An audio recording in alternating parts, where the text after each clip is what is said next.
If you walk through the rainy streets of Manchester today, you will see the ghosts of a fallen empire. You will see massive red brick warehouses that have been turned into luxury apartments. You will see old canal networks that are now used for leisure boats instead of industrial barges. And you will see the silent chimneys of factories that once choked the sky with the smoke of 1,000 coal fires. These buildings are the tombstones of a time when this city was the workshop of the world. In the 19th century, Manchester was not just a city, it was an engine. It was the beating heart of the British Empire. It was the place where the raw resources of the colonies were turned into the gold that funded the Royal Navy. The wealth of this city was so vast that it seemed unstoppable. The textile barons of Lancashire believed they had created a perpetual money machine. They took cotton from the fields of India, shipped it halfway around the world, spun it into cloth in their steam-powered mills, and then sold it back to the people who had grown it for a massive profit. It was a perfect circle of exploitation. It was the economic engine that allowed a small island in the North Atlantic to rule over a quarter of the human race. They believed that nothing could stop this machine. They had the guns, they had the ships, they had the capital. But they forgot one thing. They forgot that their entire empire of money rested on the cooperation of the millions of people they were exploiting. They did not realize that one man in a loincloth could reach into the complex gears of this global machine and simply pull out the pin. This is the story of how Mahatma Gandhi did not just fight the British Empire politically. He fought them financially. He realized that the British were not in India to spread civilization. They were in India to make a profit, and he decided to make them insolvent. To understand how he did this, we have to go back to the beginning. We have to understand the crime before we can understand the punishment. We have to look at what India was before the British arrived and how the destruction of its economy paved the way for the rise of Manchester. In the early 18th century, India was not a poor country. It was the industrial powerhouse of the world. It controlled 25% of the global economy. And the jewel in its economic crown was textiles. The weavers of Bengal were legendary. They produced cotton fabrics so fine that they were known in Europe as woven air. They made muslin that was so delicate that a whole dress could pass through a wedding ring. The courts of Versailles and London were obsessed with Indian cloth. It was the highest quality and the most comfortable fabric money could buy. The British merchants who first arrived in India came as humble traders. They came to buy. They stood in awe of the Indian looms and the skill of the artisans who had perfected their craft over thousands of years. But as the East India Company transitioned from a trading company into a military conqueror, the dynamic changed. They realized that they did not want to compete with Indian weavers. They wanted to replace them. The Industrial Revolution was beginning in England. Inventors like Richard Arkwright and James Hargreaves were building machines that could spin cotton faster than any human hand. But these machines produced coarse, rough cloth that could not compete with the high-quality Indian handmade textiles. In a free market, the British mills would have gone bankrupt trying to compete with India.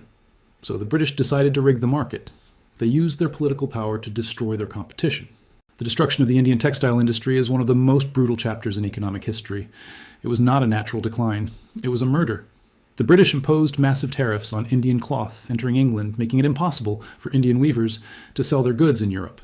At the same time, they forced India to open its borders to British cloth with zero tariffs. But they went further than just taxes.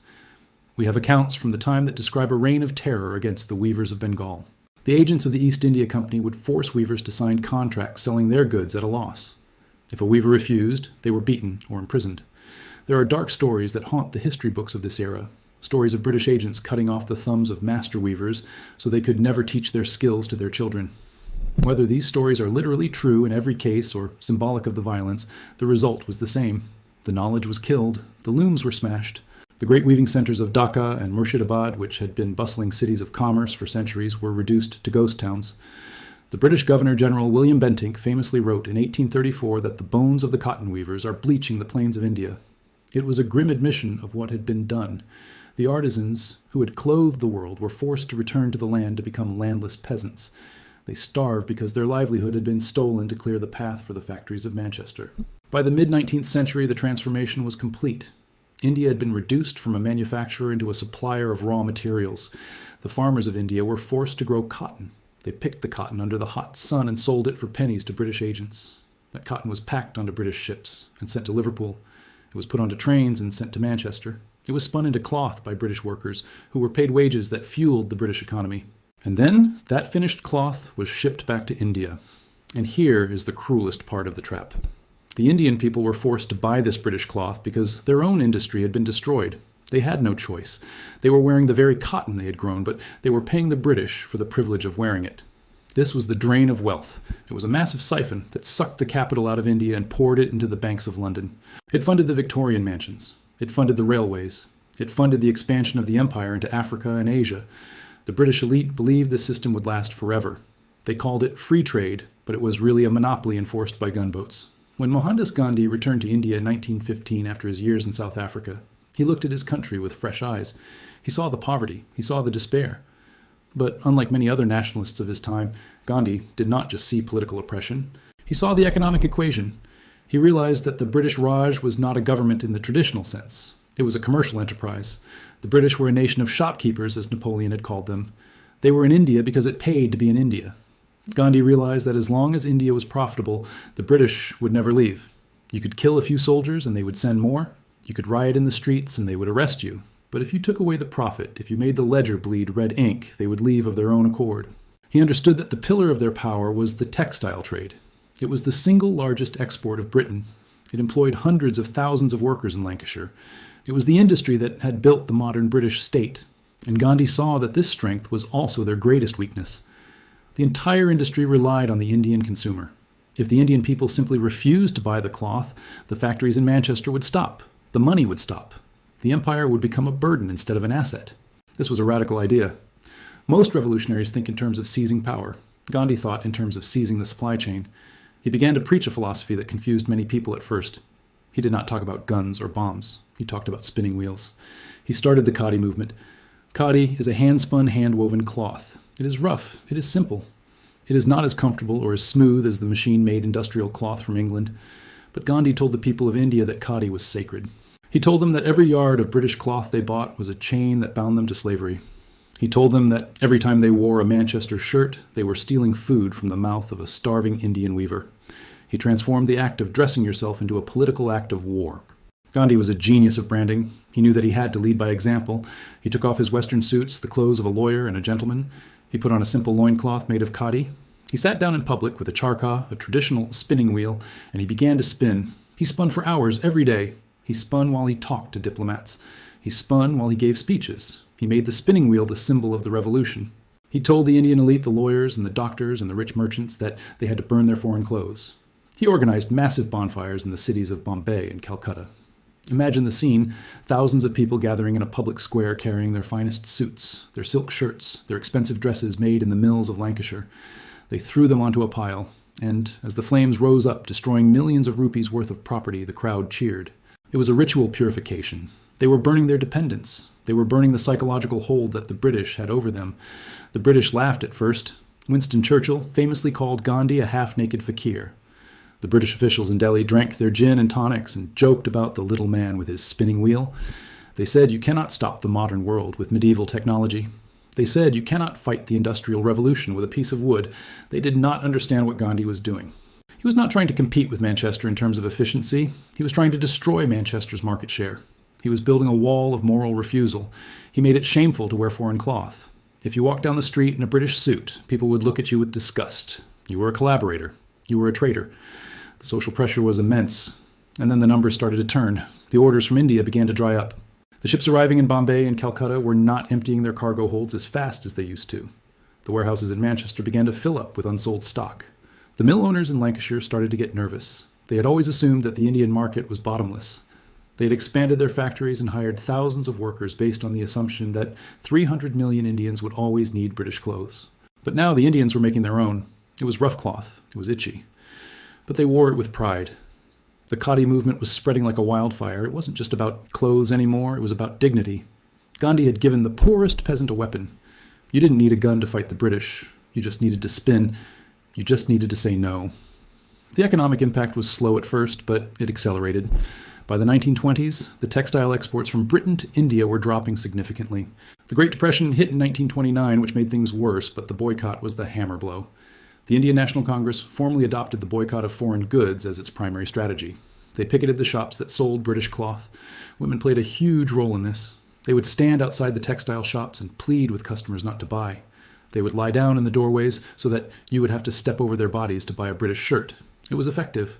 The shopkeepers stopped stocking British goods because they couldn't sell them. The import figures collapsed. In some years, the imports of British cloth fell by more than 50%.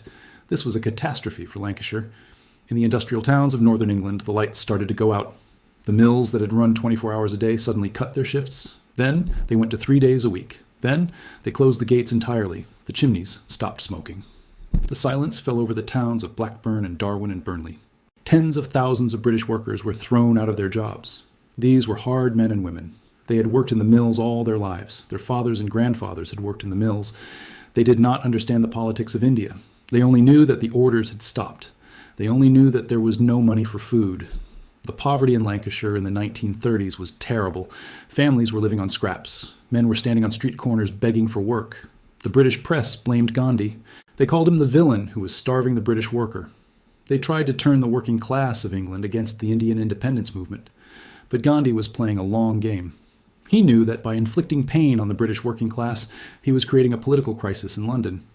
The politicians could ignore a riot in Delhi, but they could not ignore mass unemployment in Manchester. The voters in England were angry. The pressure on the government to solve the India problem was growing. Gandhi was forcing the British to do a cost-benefit analysis. Was holding on to India worth the destruction of their own domestic industry? Was the jewel in the crown worth the price if it was bankrupting the homeland? This brings us to one of the most surreal and powerful moments in the history of the 20th century. In 1931, Gandhi was invited to London for the Round Table Conference to discuss the future of India. He was the enemy of the state. He was the man who was destroying the British economy. But he did something that no ordinary politician would do. He asked to visit Lancashire. He wanted to go to the heart of the devastation he'd caused. He wanted to look the unemployed workers in the eye. The British government was terrified. They thought he would be lynched. They thought the angry mobs of unemployed mill workers would attack him. Why would they welcome the man who had taken their jobs? But Gandhi insisted. He traveled up north to the grim industrial towns. He stayed in simple houses. He walked through the streets wrapped in his white shawl against the cold English rain. And then a miracle happened. The workers did not attack him. They came out in their thousands to see him. They cheered him. These men and women who had lost everything, who were hungry and desperate, looked at this small, frail man, and they saw something that the politicians in London did not see. They saw a man of truth. They saw a man who was fighting for his people just as they were fighting for theirs. There is a famous photograph of Gandhi standing surrounded by the female mill workers of Darwin. They are all smiling. One woman is holding his arm. It is a picture of incredible humanity. Gandhi spoke to them. He explained his position. He told them, I am not against you. I am against the system that exploits both of us. He told them about the poverty in India. He told them about the skeletons he had seen in the villages. He said to them, I am pained by your poverty, but in India we have no food at all. He famously told a group of workers, my dear, you have no idea what poverty is. He explained that the average Indian earned in a year what the average British worker earned in a week even on the dole. He asked them to understand that he could not let his people starve just to keep the mills of Manchester running. The workers listened. One of the union leaders famously said to him, Mr. Gandhi, I understand. We are suffering, but you are suffering more. It was a moment of solidarity that shattered the British propaganda. The government wanted the workers to hate Gandhi, but the workers respected him. This visit was a masterstroke. It humanized the Indian struggle for the British public. It showed that Gandhi was not a monster, but a man of immense moral courage. But it did not stop the boycott. Gandhi left Lancashire with their blessings, but he did not promise to buy their cloth. He went back to India and tightened the screws. The mills stayed closed. The grass grew in the cracks of the factory floors. The British Empire was bleeding money. The textile trade never recovered. Gandhi had proven that you did not need to defeat the Royal Navy to win a war. You just needed to understand where the money came from, and then turn off the tap. The fires of the foreign cloth bonfires were still smoldering in the streets of Bombay when Gandhi decided to open a second front in his economic war. He had already attacked the textile industry, the biggest earner for the British Empire. Now he turned his eyes to something even more fundamental, something that every human being needed to survive. Salt. To the average observer, salt seems like a small thing. It is a condiment. It is cheap. It is everywhere. But Gandhi looked at salt and he saw the perfect symbol of colonial tyranny. The British Raj had a monopoly on the production and sale of salt in India. It was illegal for an Indian to walk to the ocean and pick up a handful of natural salt. They had to buy it from the government, and the government taxed it ruthlessly. The tax on salt was over 2,400% of its production cost. It was a tax on sweating. In a hot climate like India, where hard labor in the fields drains the body of salt, this tax fell heaviest on the poorest of the poor. A starving peasant who could barely afford rice had to pay the British Empire for the salt to cook it with. Gandhi saw the financial genius of this tax for the British and the moral outrage of it for the Indians. The salt tax brought in millions of rupees of revenue for the Raj. It funded the army that occupied the country. It funded the lavish lifestyles of the viceroys. Gandhi realized that if he could break the salt monopoly, he would not only cut off another stream of revenue, but he would also demonstrate the absurdity of British rule. He would show the world that the British were claiming ownership over the ocean itself. When he announced his plan to march to the sea and make illegal salt, the Congress leaders were skeptical.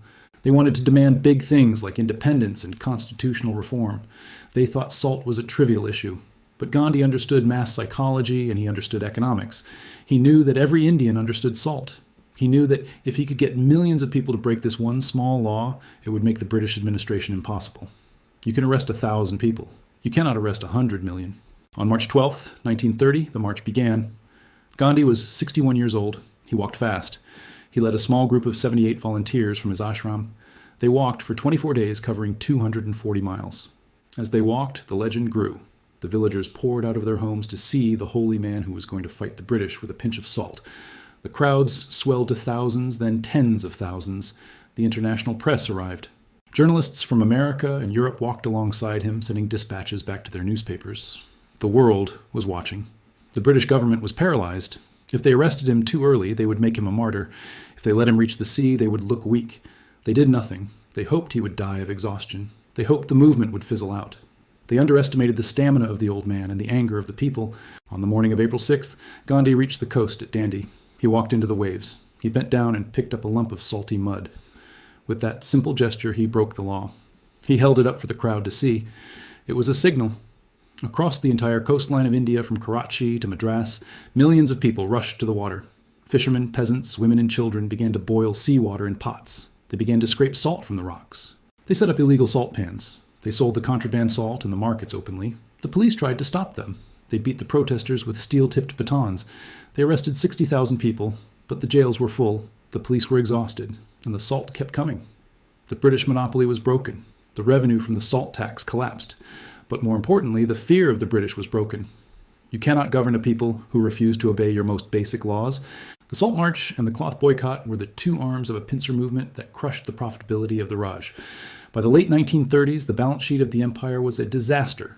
The cost of maintaining control in India was rising every year. The police force had to be expanded to deal with the civil disobedience. The army had to be on high alert. The prisons were overflowing, which cost money to run. At the same time, the revenue was falling. The textile duties were down. The salt tax was unenforceable. The liquor tax was also being targeted by temperance movements led by Gandhi's followers. The British were spending more to govern India than they were extracting from it. The Great Depression had already weakened the British economy, and now their biggest asset was becoming a liability. The board of directors of the British Empire, which is effectively what the Parliament was, had to look at the numbers. The return on investment for holding India was turning negative. Then came the Second World War. This was the final nail in the coffin. Britain was fighting for its survival against Nazi Germany. They needed every penny. They needed every soldier. They could not afford to garrison a hostile subcontinent that was in open revolt. Gandhi launched the Quit India movement in 1942. He told the British to leave immediately. He told the Indian people to stop cooperating entirely. The British responded with brutal force. They arrested the entire leadership of the Congress. They put Gandhi in prison. They deployed battalions of troops to crush the protests. But the cost was astronomical. Britain ended the war bankrupt. They owed billions of dollars to America. They owed billions of pounds to India itself in the form of the sterling balance's debt. They simply did not have the cash or the energy to hold on to a colony that was determined to be free. The transfer of power in 1947 was a political event, but it was driven by this economic reality. The British left because the business model had failed. Gandhi had destroyed it. He had proved that an unarmed people could defeat a military superpower if they were willing to suffer and if they were willing to attack the economic foundation of the occupier. But the story does not end with the British leaving. The legacy of the Cloth War shaped the future of India, and it shaped the memory of Manchester. In India, the spinning wheel became the symbol of the nation.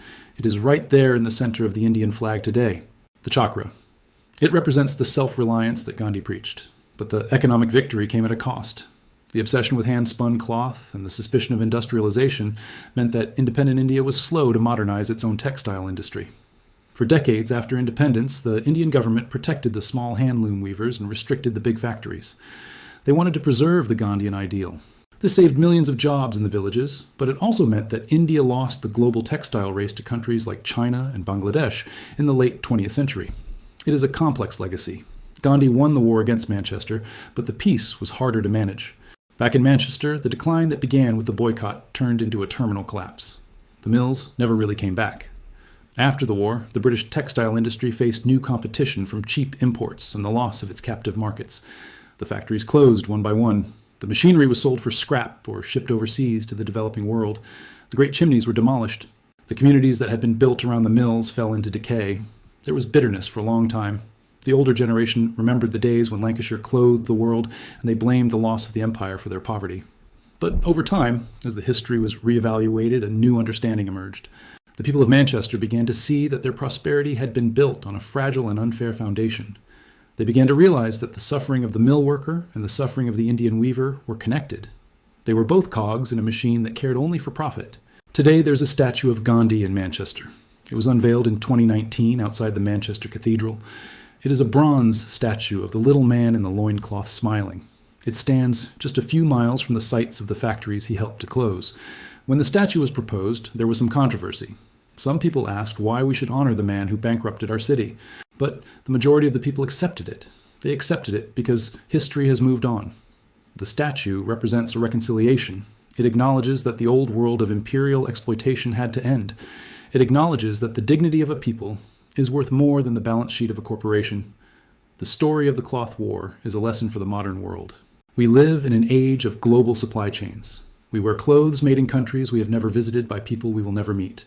We often feel powerless to change the injustices of the world. We think that the corporations are too big and the governments are too strong. But Gandhi teaches us that power is fragile. He teaches us that every system depends on the consent of the participants. If you withdraw that consent, if you refuse to buy, if you refuse to cooperate, the system collapses. He showed that the wallet is a weapon. He showed that a spinning wheel can be more powerful than a battleship. When we look back at the British Empire, we often think of the maps colored in pink. We think of the viceroys in their pith helmets and the tigers and the elephants. We get lost in the romance and the pageantry. But we must never forget the cold, hard reality underneath. It was a business. It was about cotton. It was about salt. It was about money. And it was defeated not on the battlefield, but in the marketplace. It was defeated by a man who understood that if you want to break an empire, you don't shoot at soldiers, you bankrupt its shareholders. The victory of the Khadi movement was not just an Indian victory, it was a victory for the idea of economic self-determination. It inspired movements around the world. In America, the civil rights movement used economic boycotts to fight segregation. Martin Luther King Jr. learned from Gandhi. He realized that the bus companies in Montgomery, Alabama, cared more about their profits than their racist policies. When the black citizens stopped riding the buses, the companies nearly went broke and the laws were changed. In South Africa, the anti-apartheid movement used global boycotts of South African goods to pressure the regime. These are the echoes of the cloth war. Gandhi was a complex man. He was a saint to some and a frustration to others, but his role as an economic strategist is his most underrated legacy. He saw the invisible threads that connected the village in India to the stock exchange in London. He saw that the poverty of the East was the fuel for the wealth of the West, and he had the audacity to cut the fuel line. The silence of the Manchester mills today is the loudest testament to his success. It is the sound of an empire running out of steam. It is the sound of a world changing, not by the force of arms, but by the force of will. So, the next time you put on a shirt or buy a pair of jeans, take a moment to think about where it came from. Think about the hands that made it. Think about the cotton. And remember the time when a simple piece of cloth brought down the greatest empire the world had ever seen. The empire is gone. The mills are closed. But the lesson remains. The economy is not a force of nature. It is a human creation. And what humans can build, humans can dismantle. All it takes is the courage to say no. I'm John, and this is the Cinematic History Tales channel. Subscribe now to stay ahead of the curve, because when the history books are written, you'll want to be among the few who saw it coming. If you think this documentary is wrong, explain where. If you think it's right, explain why.